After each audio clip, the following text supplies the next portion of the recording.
Bom dia, pessoal. Para quem não me conhece, meu nome é Cláudio Sabino. Sou advogado constitucionalista e juiz filósofo cristão. Hoje estou voltando aqui para compartilhar mais um vídeo de forma gratuita com os senhores e senhoras, desde já dando as boas-vindas ao presente canal da cidadania, canal 3D ou 3 dimensões. Hoje, notadamente, dia 24 de abril de 2025, o terceiro dia após a partida do Papa Francisco. Estou voltando aqui para fazer o segundo vídeo acerca de dada temática, pois o primeiro eu já fiz, segundo foi terça-feira, está publicado aí, falando um pouco acerca da importância do Vaticano, da cidade do Vaticano, da Santa Sé, que tem jurisdição e personalidade jurídica de direito internacional e possibilita o bispo de Roma, a saber, o saudoso Papa Francisco e o seu sucessor, a celebrar contratos e acordos em mais de 178 países. Para além disso, falei também no último vídeo os legados de Francisco, as tentativas em tese, frustradas algumas e algumas bem-sucedidas, na mudança da cúria romana, na mudança de como se aplica e se interpreta a palavra de Deus, bem como a tentativa de uma ruptura aos contornos e alcance do clássico celibato, que é aquele instituto teológico que proíbe os membros da igreja se casarem, e isso também é objeto de muitas críticas por muitos teólogos e por muitos sacerdotes. No mínimo 19 vinham criticando o Papa Francisco ao longo desses pouco mais de 12 anos de pontificado, de papado, exatamente em razão das condutas nem um pouco ortodoxas de parte de alguns membros que fazem parte da cúria romana, bem como os cardeais, que agora serão dentre 250, 55, 230, entre 252 cardeais que existem na composição. Esses aí, desses 252, em que pese 235 tem direito de voto, direito a votar na escolha do novo Papa, direito a votar nas pautas e nos projetos que o Papa submete ao respectivo conselho, que na verdade os cardeais eles são considerados os conselheiros do Papa, do Bispo de Roma, sobretudo com direito de votos. Desses 252 tem aí 235 que tem direito de voto e que participarão do próximo conclave, que é uma espécie de eleição eclesiástica, uma reunião eclesiástica que reunirão esses 235 cardeais, cujo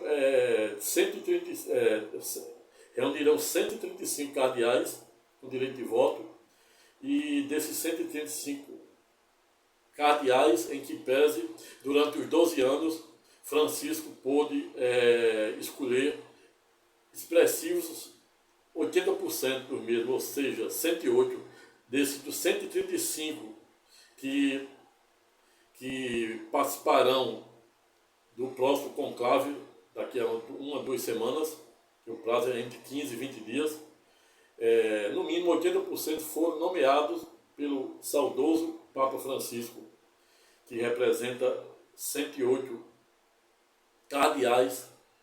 E aí a gente, quando coloca aí essa dosimetria, quando coloca essa metrificação, esta estatística, a gente vê aí que existe grande chance de o novo Papa, o novo Bispo de Roma, em que pese ter uma linha doutrinária, teológica e eclesiástica, em tese próxima ou parecida do que vinha defendendo nos últimos 12 anos o Papa Francisco.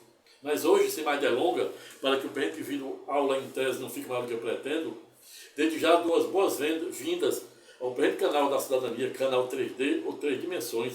Para quem não conhece o propósito do presente canal, desde já informo com tudo no ponto que o propósito do presente canal consiste em 3D, não à toa. Pois no presente canal você tem ainda a oportunidade de diariamente assistir com este que já vou falar, que é um advogado constitucionalista e juiz filósofo cristão, atuante nas mais diversas e complexas áreas do direito público e privado, em sede da Justiça Comum Estadual e Federal.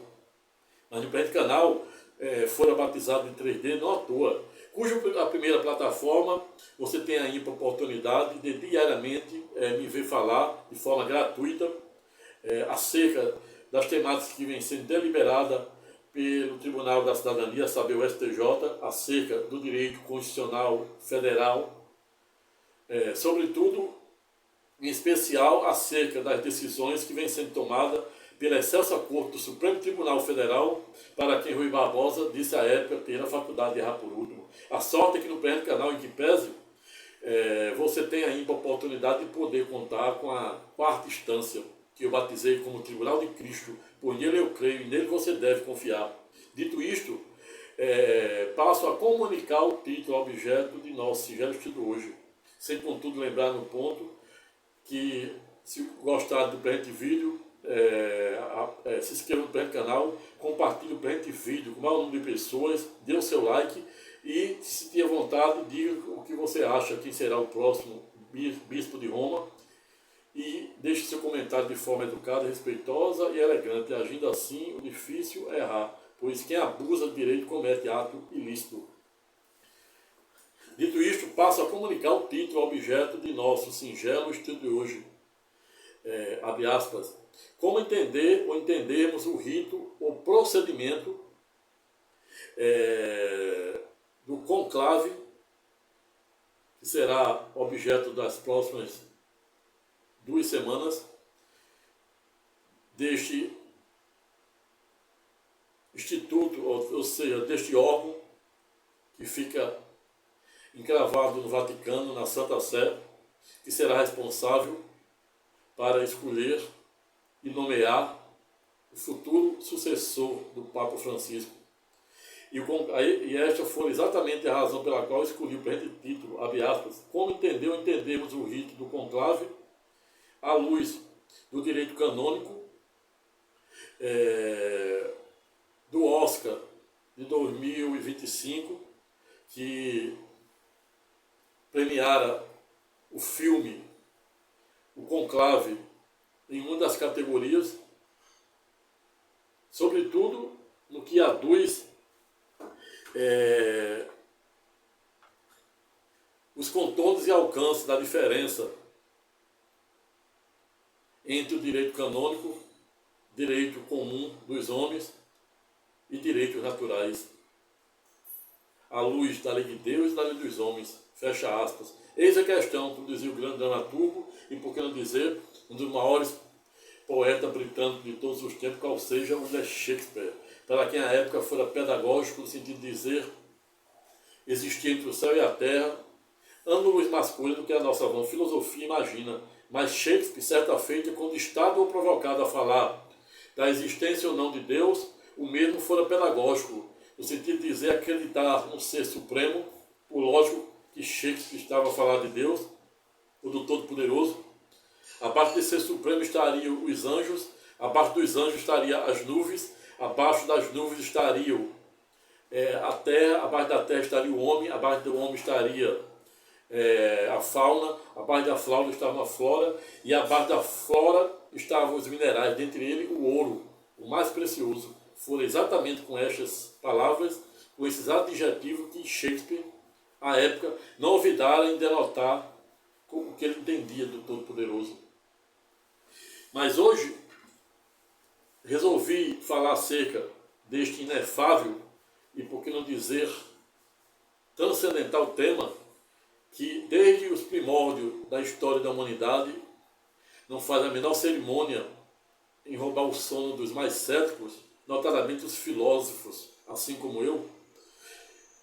Resolvi deliberar acerca de dada temática exatamente para tentar jogar luzes de Santo Agostinho a um tema sensível, porém importante, notadamente nesses dias sombrios, nestes dias em que saltam aos olhos os sinais, aqueles sinais que, à época, em sede da nova e eterna aliança, Cristo Jesus dizia para seus discípulos, para seus apóstolos, que ficasse atento aos sinais. Ou seja, quando Cristo Jesus for instado pelos seus apóstolos, notadamente por Pedro e Simão, quando seria o dia do Senhor, ele disse que o dia do Senhor seria como o dia do ladrão. O ladrão não avisa quando vai roubar. Cristo Jesus continua. O dia do Senhor, ou do tribunal de Cristo, ou o dia do juízo final, segundo o outro livro escatológico da Bíblia, a saber, Apocalipse, que é sinônimo de revelação, será como o dilúvio de Noé, que durara 41 anos, expressivo um ano, depois de 40 dias e 40 noites de chuvas. Mas Cristo Jesus continua dizendo que o dia do Senhor seria como a destruição de Sodoma e Gomorra. Mas ele disse que também o dia do Senhor seria como a dor do parto. E quanto mais próximo a dor do parto, mais próximo está o dia do Senhor. Mas ele disse que ainda não seria o fim. E ele disse que ficasse atento. E os sinais estão aí, por toda a volta. E não à toa, vindo aí, automaticamente, as mais diversas profecias de Daniel, falando do fim dos impérios, do primeiro até o último, do menor ao maior império. As profecias que estão muito em voga aí, do profeta Malaquias, não é aquele Malaquias da Bíblia, não. É um profeta que previu os contornos de alcance dos últimos 112 papas. E muitos entendem que, segundo essa profecia de Malaquias, Francisco seria o último bispo de Roma, até vir o anticristo e o governo geral da tribulação do Apocalipse. Mas afinal, do que estamos a falar, em que tempo estamos, como diziam os gentios, a época dos gentios. Para quem não sabe, gentios, na época da cultura judaica, eram considerados os não-judeus, aqueles que não eram judeus. E hoje, aqueles que na época eram considerados de não-gentios ou não-judeus, gentios porque eram não-judeus, hoje estão dando exemplo ao mundo, para os judeus, que até hoje continuam céticos em acreditar no Filho do Homem, em acreditar na Trindade, que é ver Deus em 3 dimensões, ou seja, Deus Pai, Deus Filho e Deus Poder do Espírito Santo. Mas o que mais me motivaram no dia de hoje a falar um pouco acerca desta erudita e enigmática temática, a saber, teologia, a saber, o direito canônico, a saber, o rito do conclave, que se dará nas próximas 2 outras semanas, ou pelo menos a partir das 2 próximas semanas, foram exatamente com o objetivo de jogar a luz de Santo Agostinho, um tema sensível, porém importante, notadamente para as pessoas terem uma consciência mítica, cósmica, democrática, do que significa o direito natural, do que significa o direito eclesiástico, o direito canônico, do que significa um direito, a lei marcial, do que significa uma lei específica, que é dirigida e destinada a determinadas pessoas, a determinadas castas. E como todo texto, como dizia Descartes, o grande filósofo do iluminismo, contemporâneo do outro filósofo, a saber, Spinoza, Descartes, certa feita, foi pedagógico, no sentido de dizer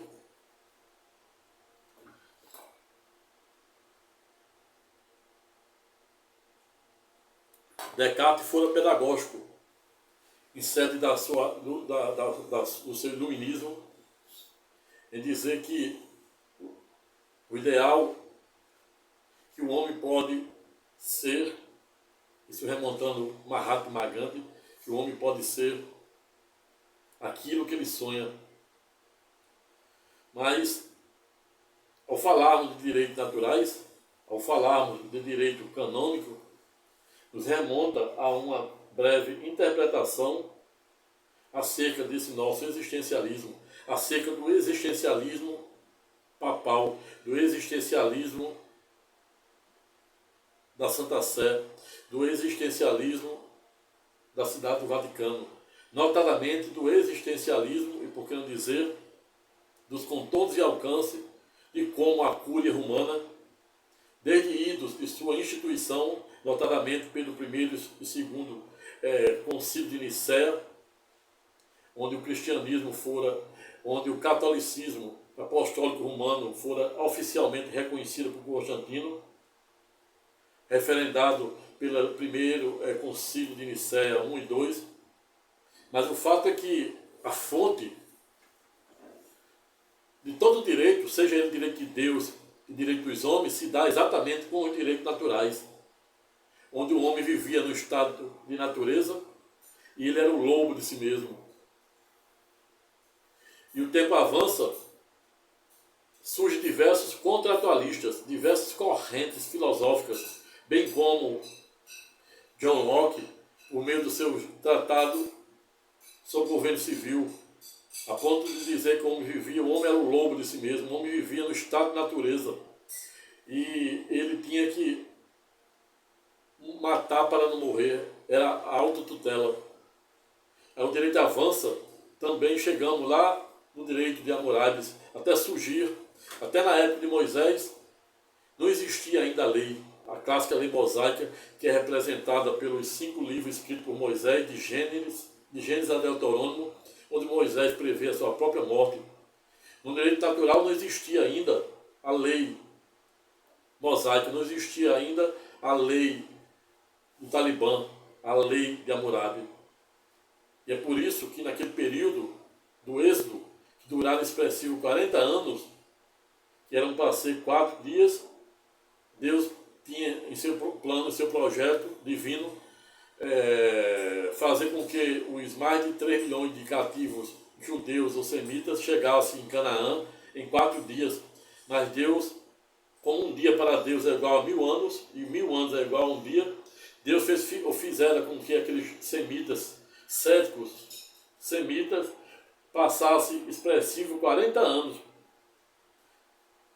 peregrinando no deserto do Sinai, e somente 2 chegam ao final, até Moisés morreram, por ter descumprido a ordem de Deus. Ao invés de falar com a rocha, dessa vez ele bombateira. O fato é que somente dos mais de 3 milhões de semitas que fizeram a travessia do Mar Vermelho em direção ao deserto do Sinai, em que pese somente 2, ou seja, Caleb e Josué, triunfaram em Canaã. Mas desde os primórdios da história da humanidade, é que esta temática intriga os mais céticos filósofos, como este que estávamos a falar. E aí o direito avança, surge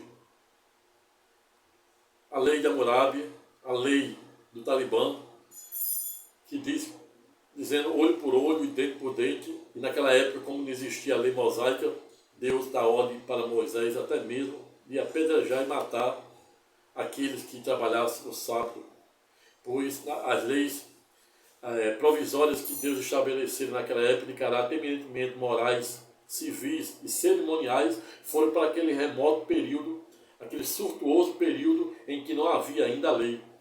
E quando a lei surge exatamente para disciplinar as condutas dos semitas quando adentrassem em Canaã.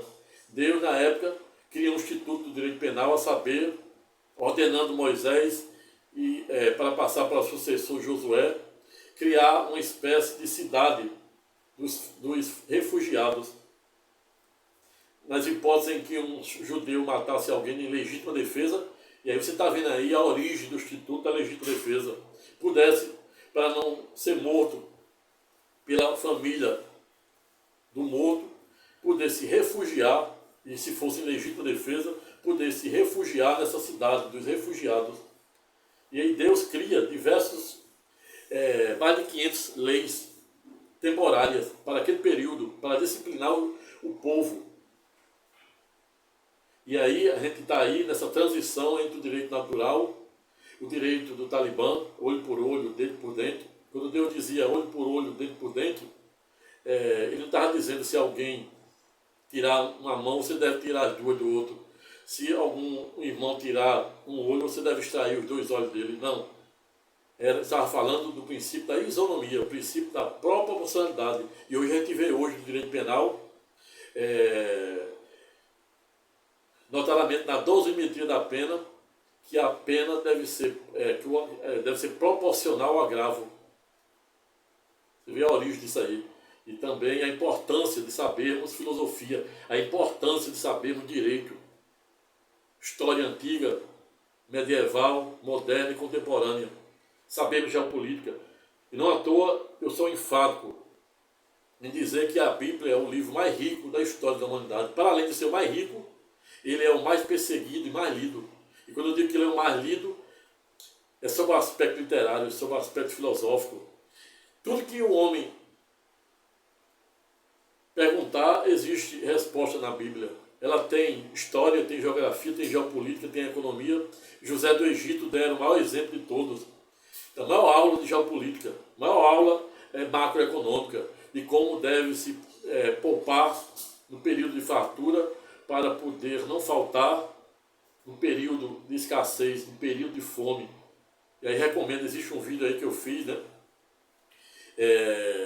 Com o título, abre aspas, de escravo a primeiro-ministro e, por que não dizer, governador do Egito, fecha aspas. José do Egito, que existe José do Egito, existe José carpinteiro, que era padrasto terreno de Jesus. Mas José do Egito era um dos filhos de Jacó, filho de Isaac e irmão de Esaú, que representa tudo de ruim que acontece no mundo.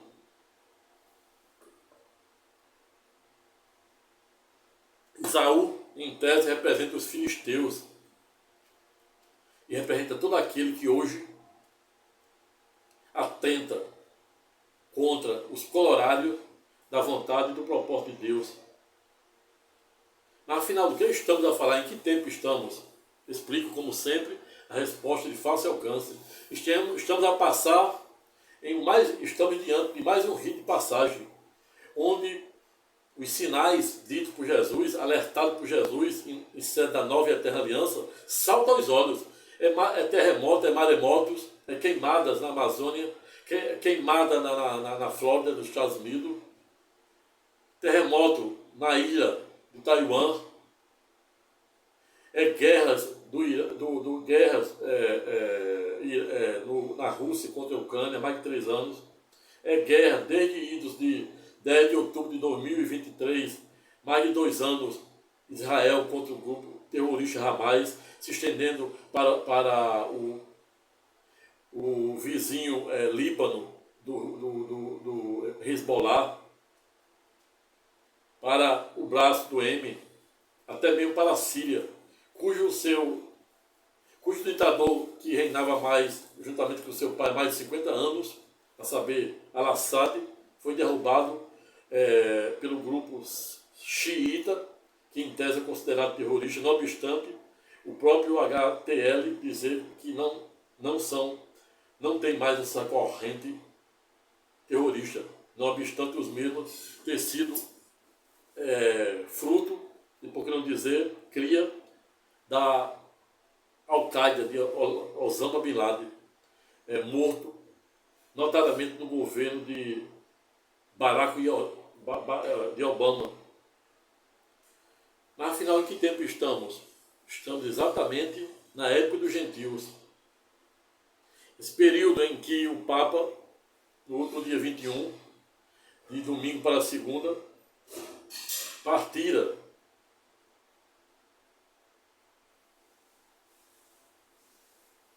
para o terceiro céu.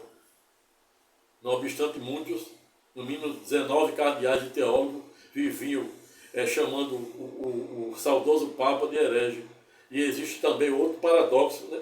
As pessoas que utilizam esse termo heresia para designar aquelas pessoas que em tese atentam contra a fé, contra o sacramento da Igreja Católica. Mas existe algo interessante que merece destaque quando se fala em heresia. você a pesquisar no Google, veja o que é heresia, veja o que foi o movimento herético. O movimento herético nada mais fora, sob a perspectiva histórica, sob a perspectiva geopolítica, sob a perspectiva teológica, nada mais fora do que um movimento em que pessoas, naquela época de Santo Agostinho, que a palavra de Deus somente era ensinada ou disseminada por meio do clero ou da igreja, aquelas pessoas que faziam parte daquele movimento herético, em tese o que eles queriam era apenas ter o direito, a legitimidade de poder estudar a palavra de Deus por meio de outros meios. E aí surge a dualística de São Tomás de Aquino, por meio da sua escolástica, com o objetivo de tentar aliar fé e razão. Dado o movimento é catalisado pelo advento da imprensa do alemão John Gutenberg, passando doravante também a palavra de Deus ser ensinada pela imprensa, e na escolástica de São Tomás de Aquino por meio dos mestres.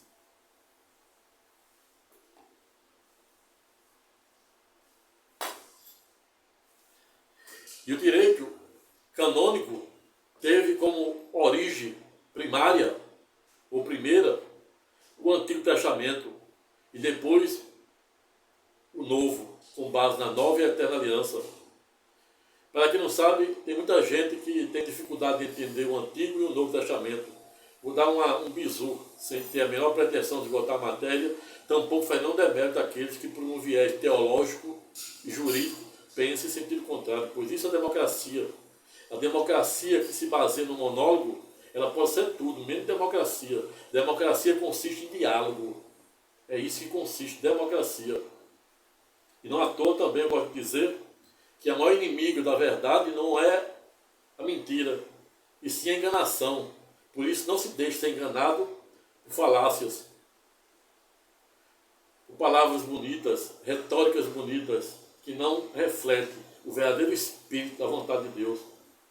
Em isso, em 1517, o monge alemão, a saber, Martinho Lutero, no bojo de suas 95 teses de caráter teológico, político, econômico e jurídico, criticava a cúria romana de Iso de 1517, no sentido de criticar o celibato, que é isso aí que foi tão bem defendido durante mais de 12 anos da gestão do saudoso Francisco, Papa Francisco, que proíbe os membros da igreja casar, o que não ocorre na igreja protestante.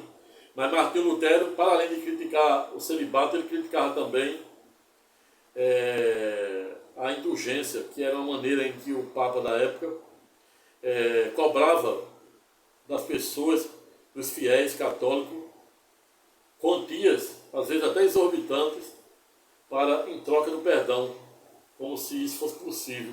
Pois o perdão, quem dá é Deus. O homem pior que pode fazer é desculpar. O dom do perdão só pertence a Deus. Não à toa, somos salvos por meio da graça e por meio da fé.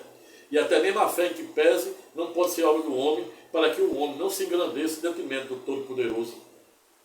Javé Shadon, Javé Shalom, Adonai, Elohim, eu sou o que sou. E Cristo Jesus, em sede da nova e eterna aliança, notadamente na ilha de Patmos, diz: eu sou o Alfa e o Ômega, ou seja, o primeiro e o último, o início e o fim, o princípio e a eternidade, hoje e sempre. Amém. Mas afinal, o que estamos a falar? Em que tempo estamos? Como diziam os gentios, a era dos gentios. Veja, portanto, que o direito canônico, assim como o direito dos homens, teve a sua origem com direitos naturais. Avança com a lei de Hammurabi, a lei do Talibã, a lei mosaica, e assim como o direito dos homens, né, que teve aí a sua codificação, primeiro com o Código Civil Napoleônico, 1916. Logo após as ideias de John Locke, atravessar o Canal da Mancha e iluminar os franceses com a bandeira de igualdade, liberdade e fraternidade, responsável a proclamação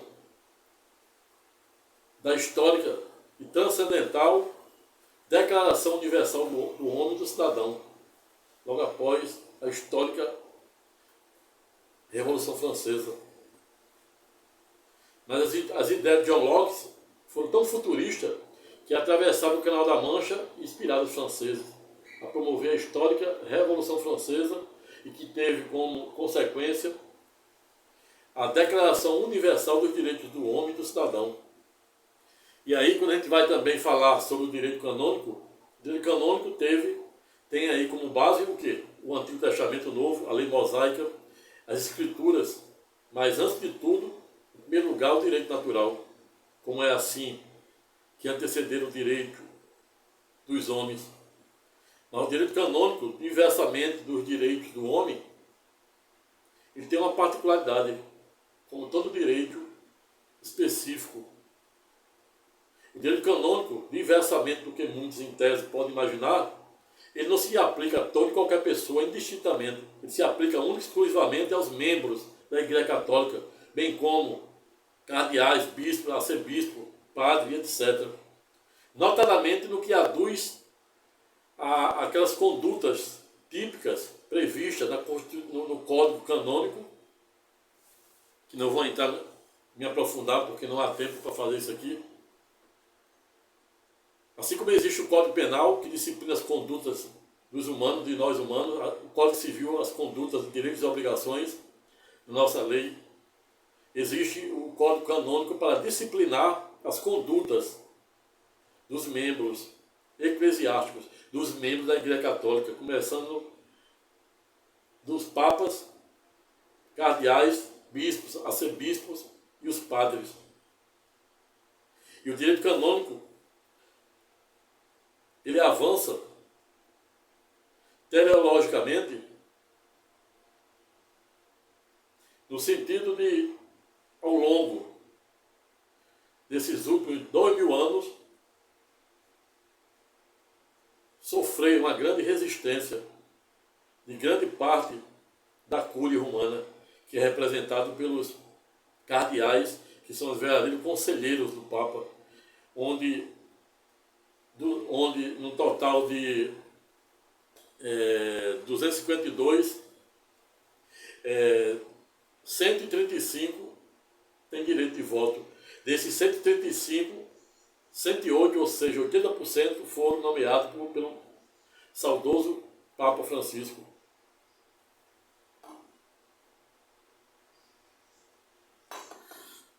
Mas o direito, a origem do direito canônico, assim como o direito dos homens, tem seu grande precursor os direitos naturais, seguido pela lei talibã, a lei da Hammurabi, a lei mosaica, que é composta pelos 5 primeiros livros escritos por Moisés, de Gênesis a Deuteronômio, onde Moisés prevê a sua própria morte. E qual a diferença entre o direito de Deus e o direito dos homens? Eu explico, como sempre, a resposta de fácil alcance, notadamente no que se aduz ao direito canônico da Igreja Católica. O direito canônico, ele é único e exclusivamente aplicado, serve para disciplinar,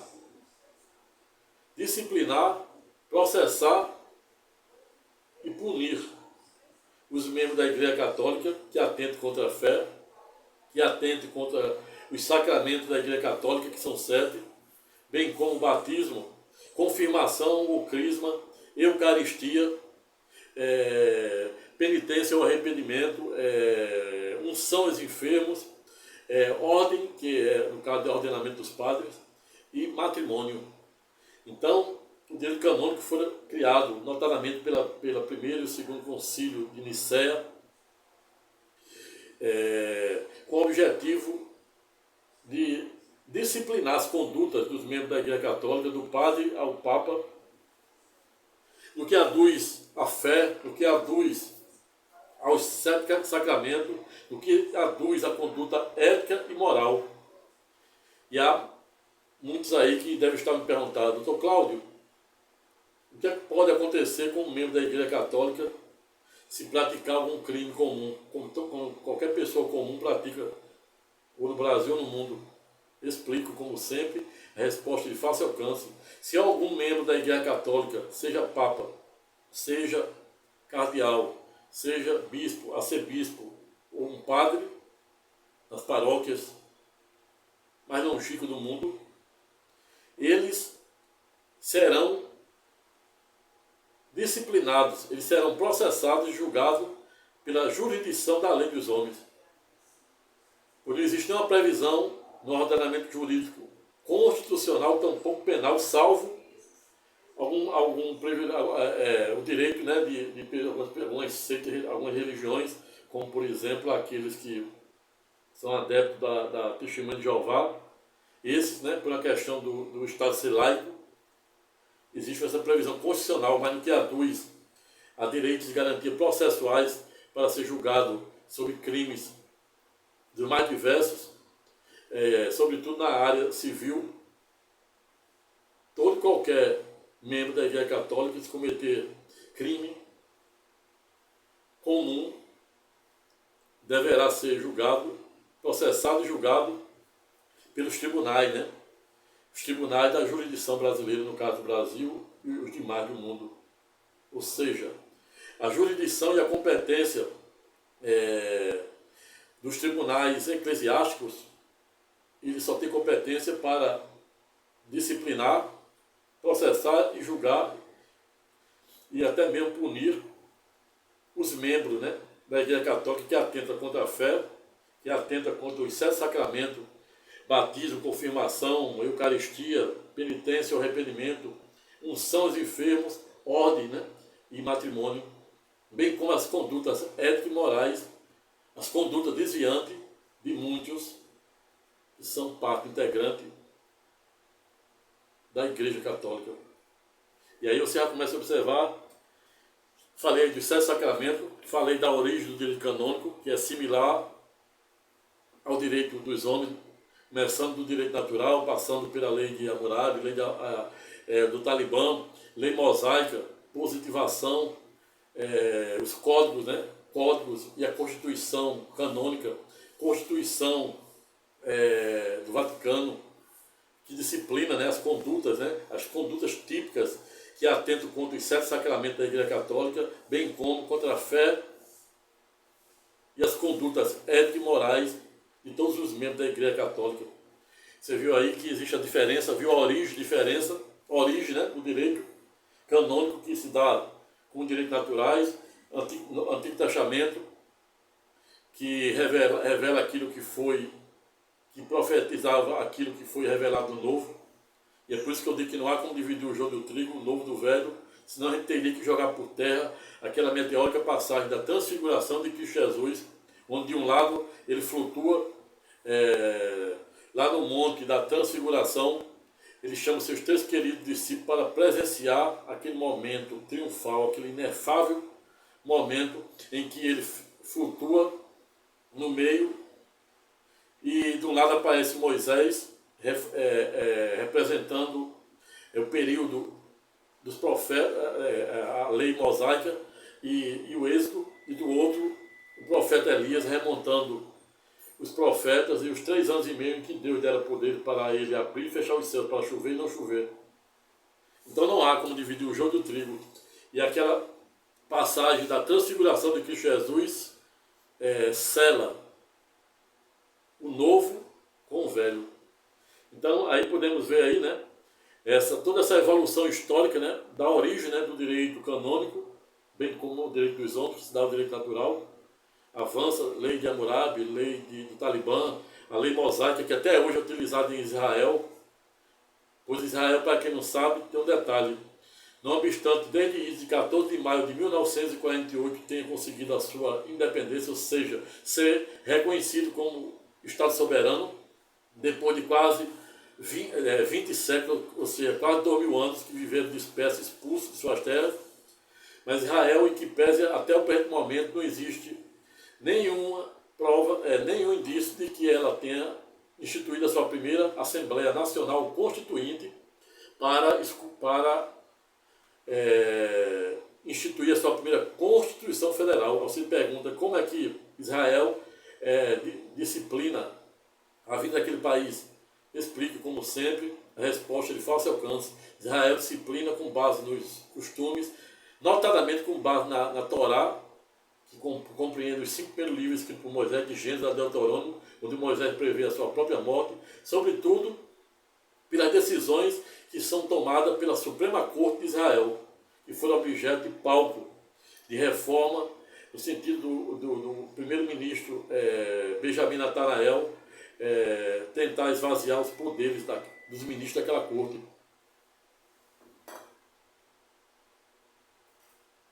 E aí, avançando, né, avançando na evolução, e aí fica até a evolução histórica, né, da origem do direito canônico, a gente vê aí. A gente passou aí, viu que começou com direitos naturais, lei de Hammurabi, lei do Talibã, lei mosaica, até os dias atuais, até os dias modernos. E aí chega a segunda explicação, o segundo tópico, que eu falo sobre a diferença, né, da lei natural, que é a lei, o homem era o lobo de si mesmo, não existia lei escrita, e cada o homem era o lobo de si mesmo, era autotutela, ele tinha que matar, às vezes, era olho por olho, dente por dente, lembrando que essa lei foi temporal, não está mais em vigor. Está em vigor são as leis, né, escritas, a lei positivada de cada país, de cada constituição. E aí vem a evolução para o positivismo, notadamente na nossa seara do mundo ocidental, com a positivação pelo Código Napoleônico de 1916. Aí vem o constitucionalismo, o neoconstitucionalismo, e hoje já estamos aí no transconstitucionalismo, a ponto de muitos constitucionalistas, como este que estávamos a falar, seguido por o Dr. Marcelo Neves e um colega Berticelli, a saber, David Landau, em sede da sua tese do constitucionalismo abusivo, e Dr. Marcelo, em sede da sua tese do constitucionalismo simbólico. Nós, constitucionalistas, estamos aí trabalhando com a temática do transconstitucionalismo, a ponto de dizer que o direito constitucional, as democracias, ela não pode ser ou ser considerada uma ilha isolada. Elas precisam interagir com as demais constituições, com as demais democracias. E Francisco, nas diversas tentativas de reformar a cúria romana,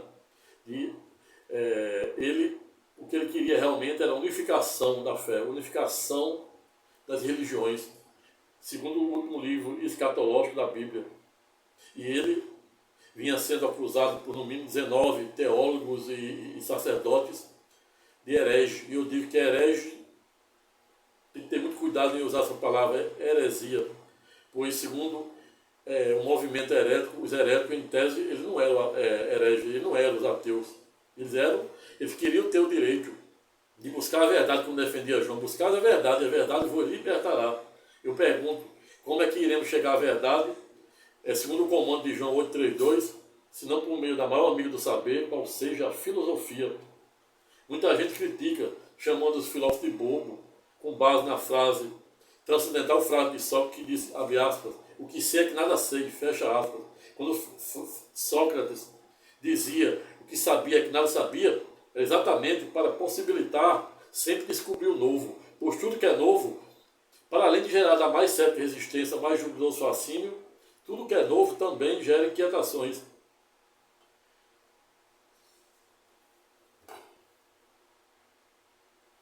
E avançamos uma diferença, né, entre o direito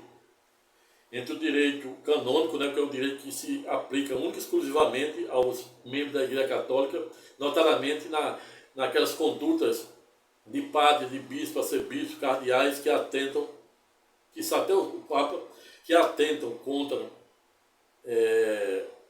a fé, que atentam contra, em especial, contra os 7 sacramentos da Igreja Católica, que é exatamente o batismo, confirmação, o crisma, Eucaristia, penitência, o arrependimento, unção aos enfermos, ordem e ordenação dos padres e o matrimônio. E, sobretudo, né, as condutas, o desvio, as condutas desviantes sob a perspectiva ética e moral. Nisso, esses membros da Igreja Católica são punidos, são disciplinados, processados, julgados e punidos com o código canônico. Mas quando um membro da Igreja Católica pratica um crime comum, roubar, matar, ou qualquer outro previsto no nosso Código Penal ou no nosso Código Civil, em sede das direitos e obrigações, ele deve responder pela nossa jurisdição, que vai do primeiro grau até o quarto grau, que é o Supremo Tribunal Federal. Qualquer outra interpretação, estamos a falar de um tribunal de exceção. Avançamos para o terceiro tópico, para falar agora sobre um subtítulo, né, do nosso tema, como entender o conclave e qual a hierarquia. Mas antes de falar sobre o conclave, é importante falarmos da hierarquia da Igreja Católica, para você poder entender depois os contornos e alcances do conclave.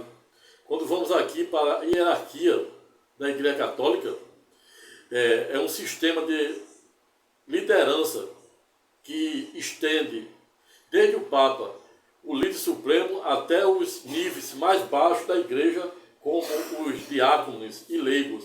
Esse sistema, baseado no sacramento da ordem, tem 3 níveis: diaconato, presbíteros, que são os padres, né? E os episcopato, que são os bispos, arcebispos, cardeais e o Papa. E aqui a gente tem aqui uma divisão monocrática de como se dá essa escala kelsiana, que eu estou batizando aqui, uma figura de linguagem. Como se dá essa hierarquia do poder na Igreja Católica, notadamente na cidade do Vaticano, cujo Papa é considerado o Bispo de Roma. E aí o Papa é o líder máximo da Igreja Católica, sucessor de quem? De Pedro, e o Bispo de Roma, sucessor de Pedro Simão, naquela meteórica passagem que Jesus disse que Pedro Simão era uma rocha, onde ele ia edificar a sua igreja, e que o Hades ou o inferno não teria poder sobre ele. E o que ele ligasse na terra estava ligado no céu, o que ele ligasse na terra estava ligado no céu. E com isso, Deus entrega a chave das portas para Pedro. E a Igreja Católica, com base nessa meteórica passagem das Escrituras, coloca Pedro como o primeiro bispo de Roma. E aí, os cardeais, aqueles que irão fazer parte do conclave, que irei falar já um pouco, eles são uma espécie de conselheiro do Papa, com direito de voto no conclave para eleger um novo Papa.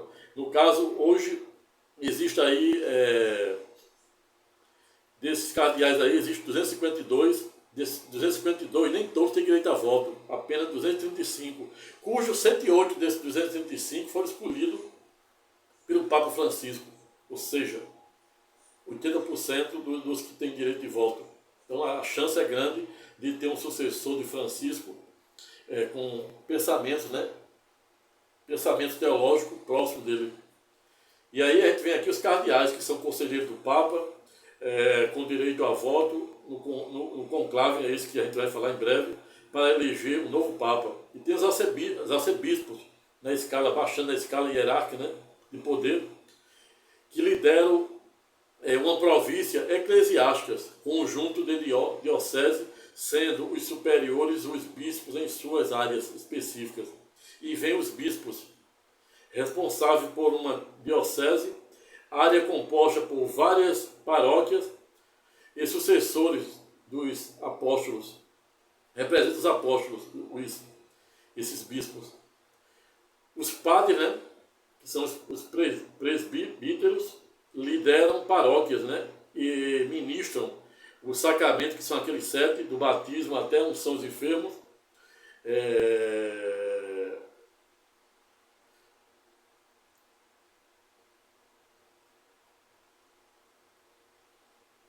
o sacramento, né, sob a direção do bispo de cada paróquia. E aí vem os diáconos, baixando na escala hierárquica, que são os auxiliares do padre nas celebrações litúrgicas, né, daquelas missas e nas caridades, naquelas missões, né, sociais que a igreja faz, podendo ser permanentes ou transitórios, a depender, né, da conveniência da igreja. Aí tem os leigos, que são os membros da igreja, que não fazem parte do clero, né, mas que desempenham papéis importantes na comunidade, né? Papéis sociais, comunidade aos pobres, na educação, visitar os enfermos, etc. E outras denominações, né, incluem religiosos, freiras e irmãs, monges e frades, que pertencem a ordens ou congregações religiosas, não obstante, né, existem serem impedidas de atuarem como pastoras. E essa era uma das razões, uma das pautas de Francisco, que queria realmente mitigar isso, ou seja, permitir que as mulheres pudessem também ser pastores, como ocorre hoje com as igrejas protestantes, com os protestantes. E qual a importância da hierarquia? A hierarquia da Igreja Católica é essencial para garantir a unidade. Unidade é o que? Coerência, segurança jurídica. E a organização da Igreja, bem como para assegurar a continuidade da missão de Jesus Cristo através da sucessão apostólica. Veja que fantástico. Vocês viram aí que a gente avançou da origem do direito canônico, da diferença do direito canônico com o direito dos homens, e agora podemos observar a hierarquia. E agora a gente vai falar do rito processual do conclave, como em tese vai ocorrer nas próximas semanas.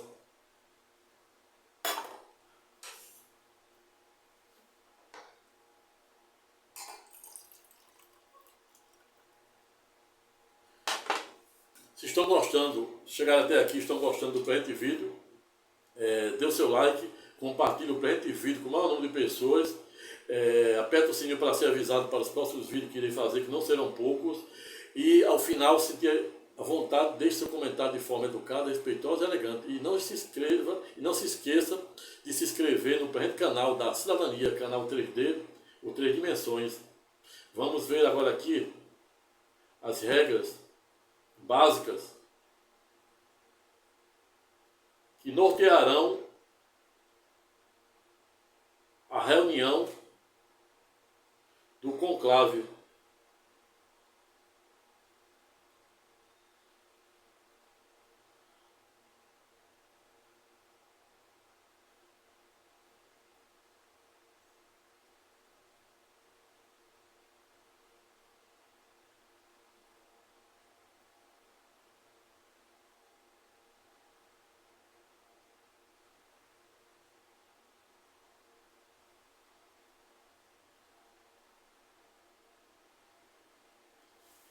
E aqui vamos falar agora, nesse penúltimo tópico, antes da conclusão,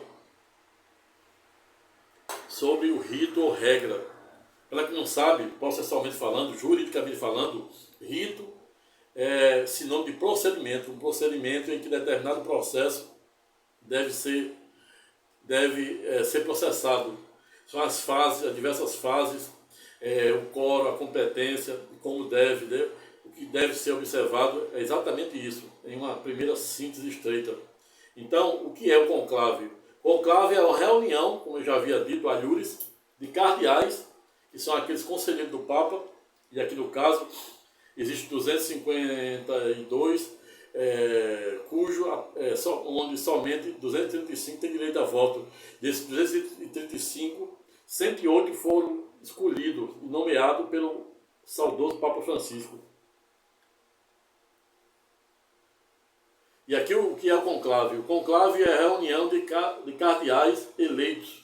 Eleitores, são eleitores da Igreja Católica para escolher um novo Papa. Ele deve iniciar-se entre 15 e 20 dias, como já havia dito também a Lourdes, após a morte ou renúncia, né, do Papa. Renúncia, tem até a previsão, por isso que houve a renúncia do Papa anterior a Francisco, né, Bento XVI. Então deve dar início, né, entre 15 a 20 dias após a morte ou renúncia do Papa, a fim de esperar a chegada de todos os cardeais eleitores, a fim de esperar a chegada de todos os cardeais eleitores. Esses cardeais votam e podem ser votados, mas não podem votar em si mesmo. Aí tem outra diferença aqui, né? Que o candidato aqui no nosso direito dos homens pode votar nele mesmo, né? Tem candidato que ele se elege, tem casa de município que o candidato foi eleito com seu próprio voto, mas aqui não pode, no direito canônico. Tem direito a voto os cardeais com menos de 80 anos até a data da morte do Papa. Para ser eleito, são necessários dois terços desses 235 que são habilitados a voto. Para ser eleito, são necessários 2/3 dos votos dos cardeais com direito a voto, que são esses 235, cujos 108 foram nomeados por Francisco, né? E aí é só aplicar aí 2/3, que saberá, viu? Que vai dar, eu fiz até uma conta aqui, os 2/3 dará 156 votos. Tem direito ao voto, a voto os cardeais com menos de 80 anos até a data da morte do Papa Francisco. Para ser eleito, são necessários 2/3 dos votos dos cardeais com direito a voto, como eu já disse, né? Dos 235. Amanhã do primeiro dia do conclave, ou seja, o primeiro dia do conclave que deu início, é marcado por uma grande solenidade na Basílica de São Pedro, onde o Papa está lá há 3 dias, ele ficará lá até sábado, onde será o seu velório definitivo, o seu enterro definitivo. Acontece a missa pró-eligendo o Papa, que marca o início do processo eleitoral. Os cardeais, depois que voltam para a Casa Santa Marta, depois podem ir ou não para a Capela Sistínia, onde a primeira rodada de votação poderá acontecer ainda neste primeiro dia.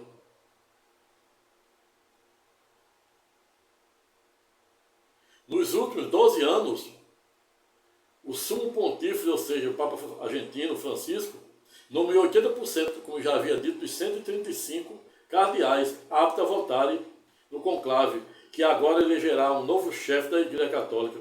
Esse movimento, embora não garanta, aumenta a possibilidade de que a próxima liderança papal irá compartilhar da visão de uma igreja mais progressiva e inclusiva, como defendia Francisco, também como já citei a Lures.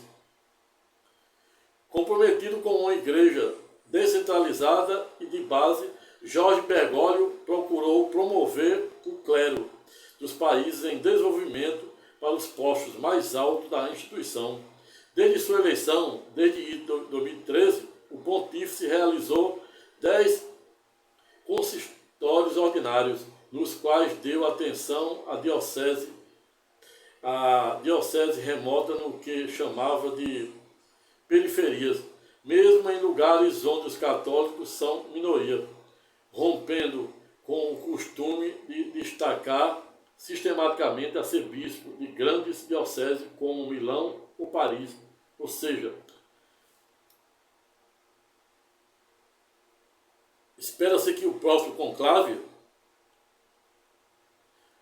inove novamente em eleger um novo Papa sucessor de Francisco, de origem africana, e tem um grande cotado aí, tem um grande cotado aí da África,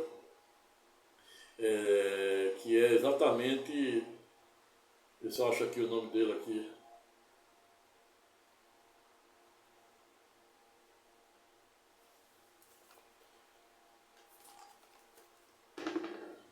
tem um grande cotado de origem africana, que é Peter Turkson, de Gana. Ele é um dos também, né? Era um dos preferidos do Papa Francisco. Mas também arrisco em dizer que nada impede que seja também escolhido um do Oriente Médio ali, com o objetivo exatamente de tentar unificar essas religiões, unificar o povo de Deus numa direção só, que é Canaã.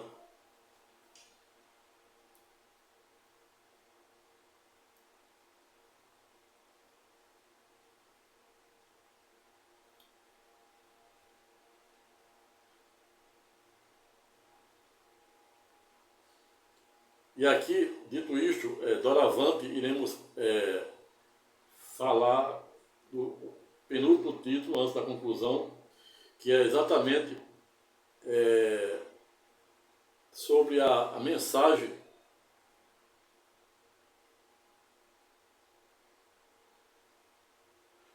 do filme, a mensagem do filme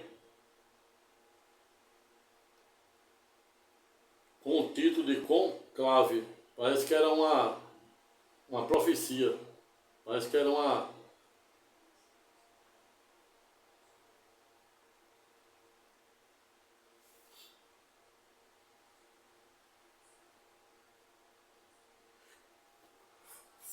Existe um filme aí que está bombando nas redes sociais e que me chamaram a atenção e merece destaque para finalizarmos o último capítulo desse singelo vídeo. É exatamente um filme que fora feito para retratar esse Instituto do Conclave que haverá nas próximas semanas, nas próximas 2 outras semanas.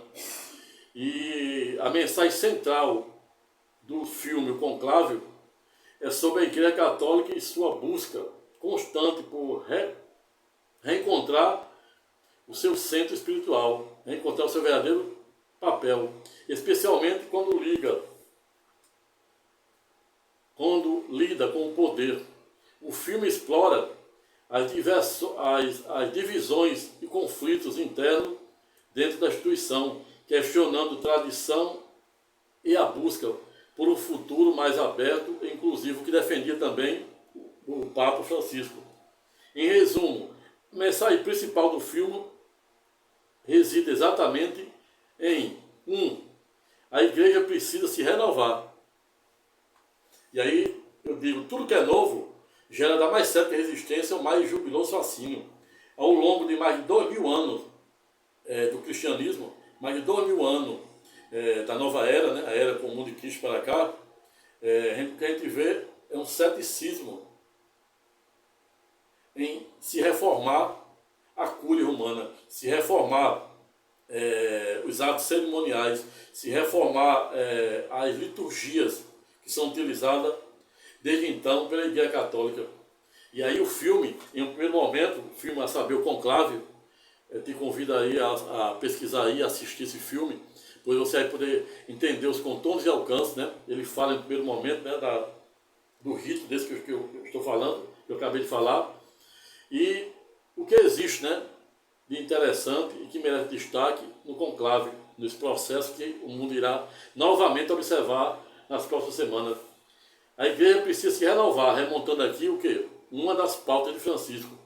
A tradição e as certezas absolutas podem ser perigosas, e a dúvida pode levar à humildade e à abertura para o futuro. Ou seja, quando João diz, buscar a verdade vos libertará, está nos remontando por isso aqui. Lá em Paulo de Tarso, ele é pedagógico também, quando diz, não devemos nos amoldar ao padrão deste mundo. Devemos, pois, buscarmos nos renovarmos por meio da nossa mente, para descobrir a boa, agradável e perfeita vontade de Deus.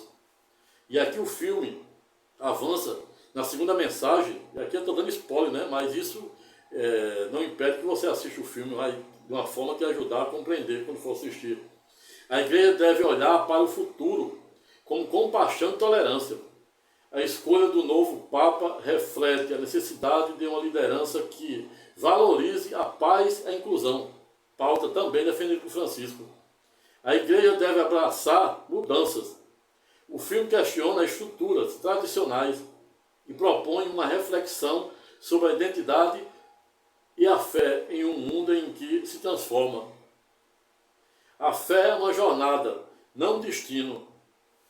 Ou seja, a mensagem subjacente é que a fé é uma busca constante e que a dúvida pode ser um ponto de partida para uma maior compreensão e crescimento. A dúvida é o que? Aquilo que eu digo. Tudo que é novo gera da mais certa resistência, mais jubiloso fascínio. Em outras palavras, conclave não apenas uma trilha, um trilha político, mas também uma exploração da fé, do poder e da humildade, que convida o espectador a refletir sobre a sua própria relação com a religião e com as instituições e constituição da igreja. Mas no filme O Conclave, ele também nos remete para uma reflexão acerca, que não é muito interessante nesse momento, mas ele, se você assistir, você vai ver também que ele trata, né, como pauta, que ele deixa como mensagem uma crítica, notadamente, a esse conservadorismo da cúria romana, que há quase 2000 anos continua cética em se reformar. E o Papa Francisco, você começa a ter ideia do quão ele sofreu nas suas emblemáticas e eruditas tentativas de reformar a Igreja Católica. E não à toa, me vem à mente aqui Nietzsche, quando diz que nada aprisiona mais do que as ideias. Eu acrescento, nada aprisiona mais do que as ideias, os hábitos, as culturas, o vício e a ignorância. Tente mudar a mente de um idoso, tente mudar a mente de um extremista, uma direita extremista, um esquerdista extremista. Tente mudar a mente de um judeu, tente mudar a mente de um islâmico, tente mudar a mente de um terrorista. Exatamente o que Nietzsche defendia. Nada aprisiona mais do que as ideias. E são com essas breves palavras, me remontando aqui, uma frase de um ex-poeta, de um poeta espanhol, a saber, Francisco Gumón Quevedo, para quem à época foi pedagógico, no sentido de dizer que as palavras são como as moedas, onde às vezes muitas não valem nada, como é o caso da moeda da Argentina, e às vezes poucas, como é o caso do euro, dólar, especial do dinar, do Kuwait, vale muito. E eu sou adepto das poucas palavras que valem muito, no sentido de concluir o presente estudo temático, dizendo que o mesmo conhecimento, a mesma arma e o mesmo poder, seja ele com base na lei de Deus, seja ele com base na lei dos homens, em que pese, se de um lado tem o mesmo poder de libertar, salvar e curar, ao revés, se não bem utilizado naquilo que revela a vontade e o propósito de Deus, à luz da lei de Deus e da lei dos homens, por via reflexa, terá o condão de aprisionar, destruir e até mesmo matar. Pense nisso. Pessoal, vou ficando por aqui.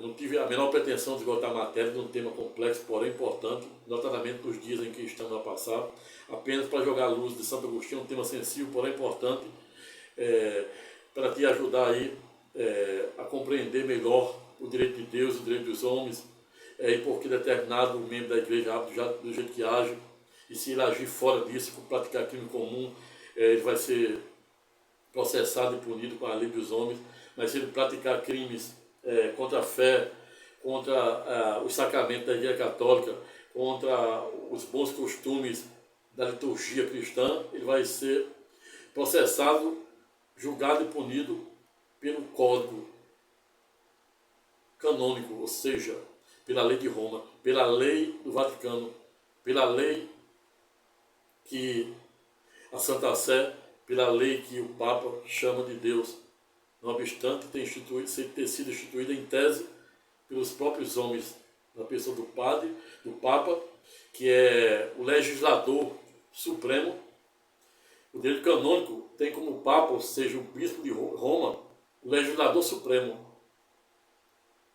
E os tribunais eclesiásticos, divididos nas mais diversos níveis, de acordo com a hierarquia da igreja, aplicando, processando, julgando e aplicando as penas para aqueles que atentam contra a fé, aqueles membros da igreja e até outros que em tese também não são membros, como teólogos, sacerdotes, às vezes são excomungados, muitos foram, como Leonardo Boff, por defender a teoria da libertação, como Martinho Lutero em 1517, foram também excomungados.